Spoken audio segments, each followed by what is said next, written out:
Mais na osonga kande ko faulu. So moni que politique comme ngai. Et oko kokalisu te comme bonolo. Mais il y a des églises comme pasteur. Seul l'homme africain noir ou a senga liberté provisoire plus de 10 fois basengi me bapesi été. Est-ce que na prison makala il faut être politicien pour ceux qui au côté au Belinde au kende na centre nganda. Et dit qu'à peine o akonyo kwa makakuna. Azali mutute.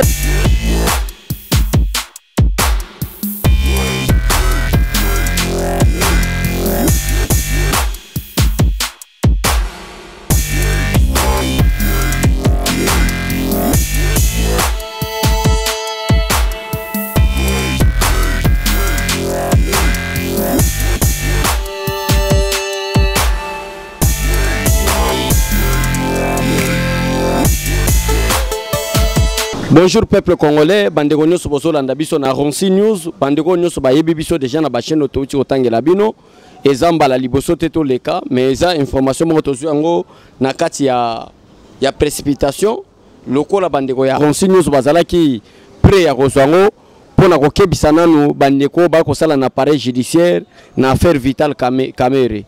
Oyo bazui Vital Kamerhe bazui liberté provisoire ba rejeté. Mais Vital Kamerhe kosi bango ke ako belaka na maladie na eba ke kotinda na centre nganda zo so médicaux.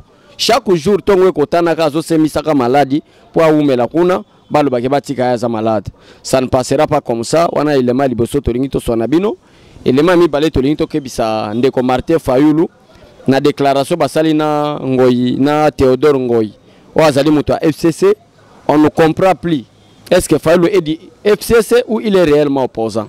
Parce que les lots comme si basali famille moko na ndeko na bango ya FCC et toko chité na likambo etali bongo ndeko Azaria Suruberwa na makambo ko sengaka que office national d'identification o selo ba attribution à chef de l'état et sengeli ezala na kati ya ministère intérieur mais Azaria Suruberwa o azali bongo ministre ya décentralisation pe réforme institutionnelle alingi bongo azwango e comme na kati ya ministère nae. Nde yango bomoni biso to yembangu to éclaircir bino bandeko ba ko landa biso. Merci beaucoup vraiment une fois de plus.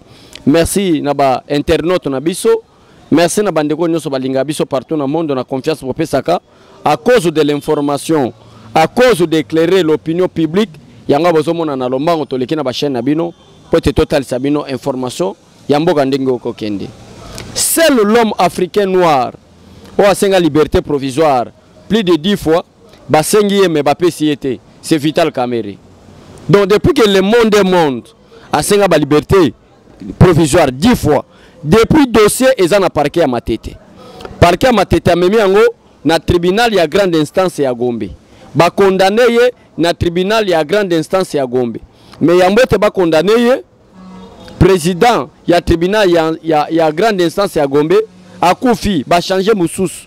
Kamerhe a sengi plus de 10 liberté provisoire. Mais ba pesi a noté ba rejeté ngo.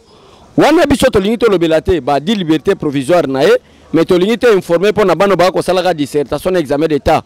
Ba yeba malamu ke si y a un homme africain noir oyo a senga liberté provisoire plus de 10 fois ba pe rejeté, c'est Vital Kamerhe. Mais ça ce n'est pas notre problème. Notre problème, nous voulons poser la question. Est-ce que na prison makala il faut être politicien pour ceux qui au côté au Belinde au kende na centre nganda? Et dit qu'à peine o akonyo kwa makakuna. Azali mutute.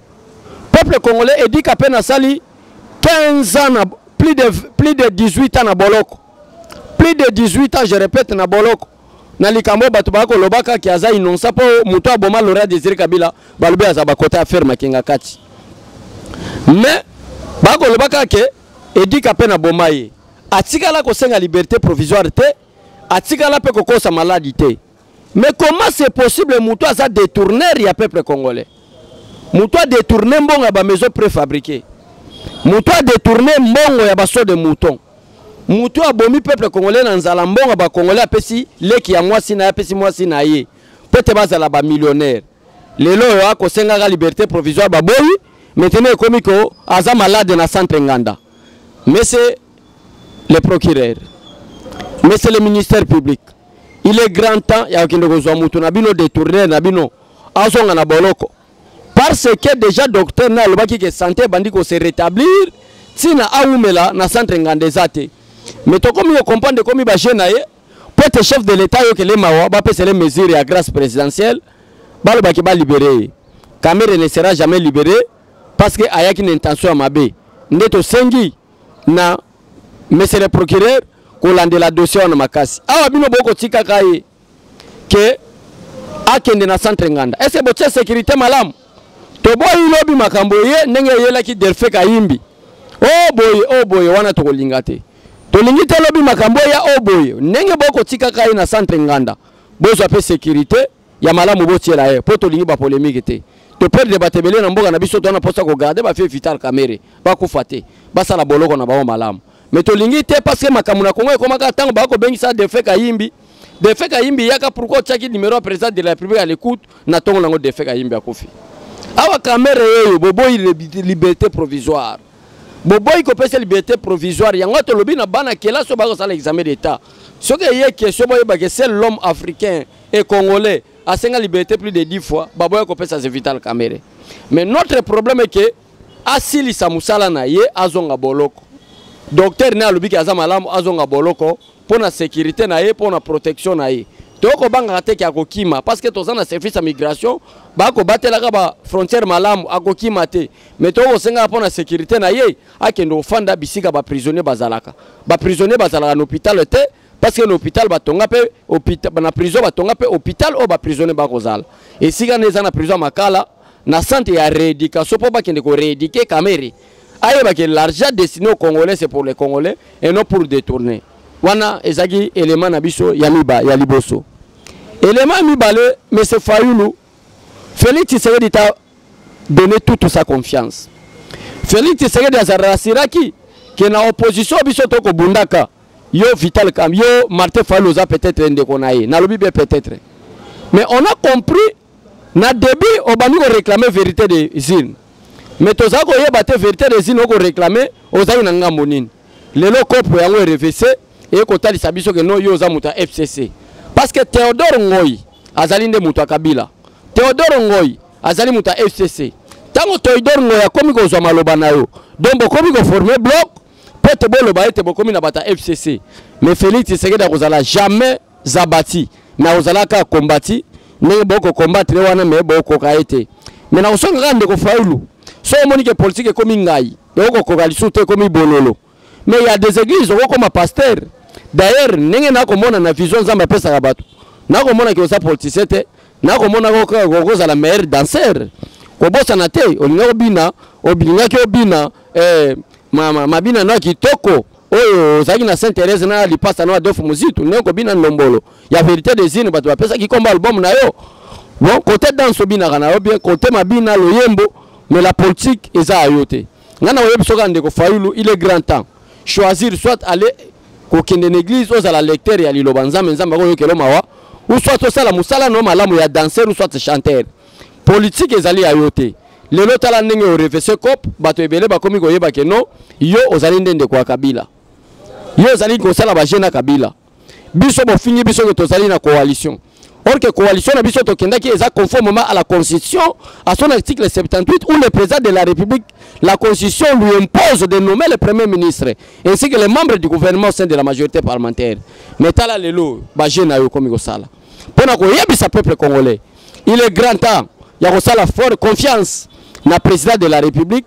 il est grand temps ya ko sa confiance mobimba na son excellence monsieur le président de la République Félix Tshisekedi Tshilombo pote mboka na biso ekende liboso alors lelo oyo Fayulu ozalaki député national les élections constitutionnelles étaient organisées quand les élections constitutionnelles devraient être organisées plutôt en 2016 parce que la constitution dans ses articles est claire le mandat du président de la République est de 5 ans renouvelable une seule fois. Le dernier mandat de M. Kabila expiré qui en 2016. Est-ce que en 2016 tu as organisé l'élection? Non. Mais dans le moment où tu as organisé l'élection, tu étais député national. Pourquoi au portail qui plainte était dans l'article 165 de la Constitution où le lobby était au cas où le président de la République viole intentionnellement la Constitution, la Cour Constitution constitutionnel et Kangaye. Mais à l'époque, Fayoulou Madidi, Ozalaki, député national, au Koka qui portait plainte contre Joseph Kabila. Mais quels sont les articles que le président Félix Tshisekedi a violé intentionnellement, conformément aux dispositions de l'article 165 de la Constitution?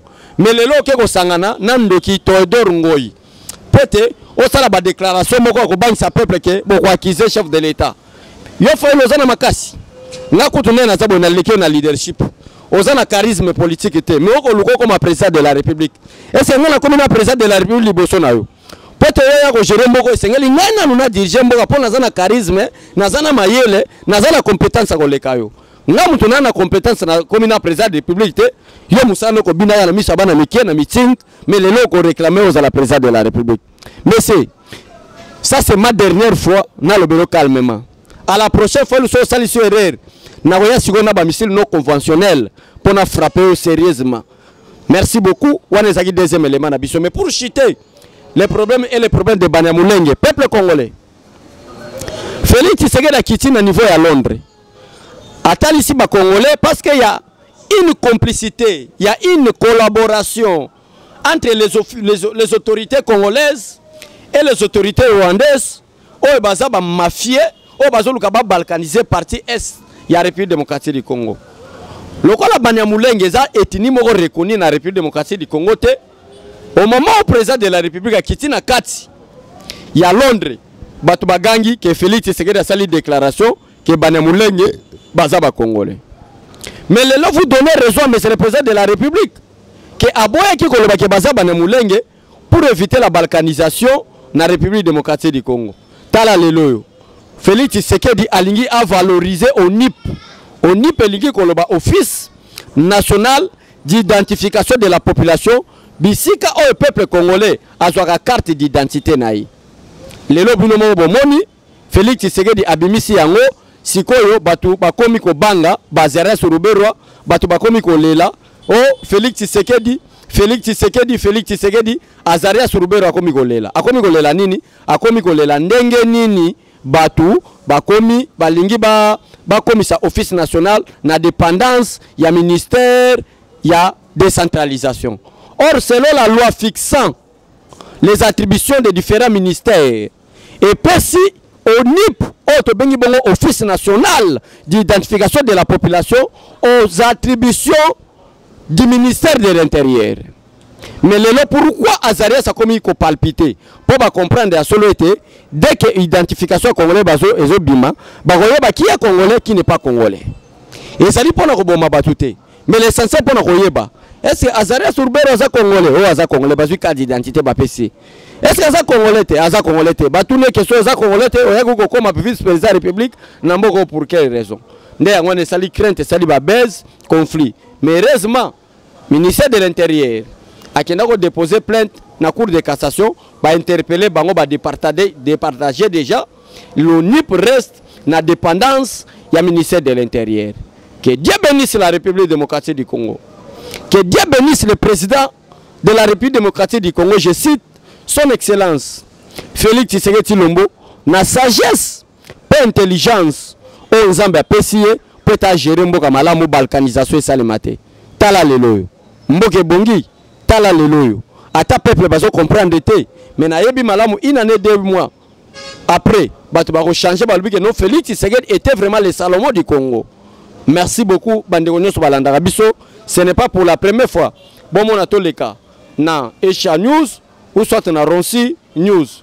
Ezali to bandako leka pona ko talisa bino ndenge ndini évolution ya mboka ezali ko salema. Nzamba pambola patron ya Ronsi News, Nzamba pambola patron ya Esha News, tout le monde na mikolo koya na ba actualité boza la connecter pour plus d'informations na ba patriote balinga mboka na bango liboso. Pour Nzamba lobi na makomi na ye. Vous devez prier pour votre pays car votre bonheur en dépend. Notre bonheur dépend par rapport à l'évolution politique de notre pays. En d'autres termes, qu'est-ce que je veux dire? Je voulais dire que si le pays est malade, na bisika nso bobanda kenda bomona makambo ezo simbate tala lelo ti ba passer na Congo ba koma ba ventiler parce que la politique était malade au Congo. Ozolanda tala lelo tout le monde devient escroc. Donc na Congo pote ozala muto ozali parolier na Congo, il faut ozala un escroc. Ko escroquer batu, ko yiba batu. Mais nzamba lobi vous devez prier pour votre pays car votre bonheur en dépend. C'est la raison pour laquelle ceux qui ozala na makokia kozwa mbongo ya ozala na mbongo mbele totie mbongo en jeu pour te peuple qu'on l'a zaléré. Mais to moni mbongo ezate to tika mbongo na biso ko fate, to zui bombo ina biso. To kabina politique pour to liter na mbongo na biso to zala erré na génération future ya bana na biso. Nzamba pambola bino, botika la malamu et à la prochaine. Merci beaucoup.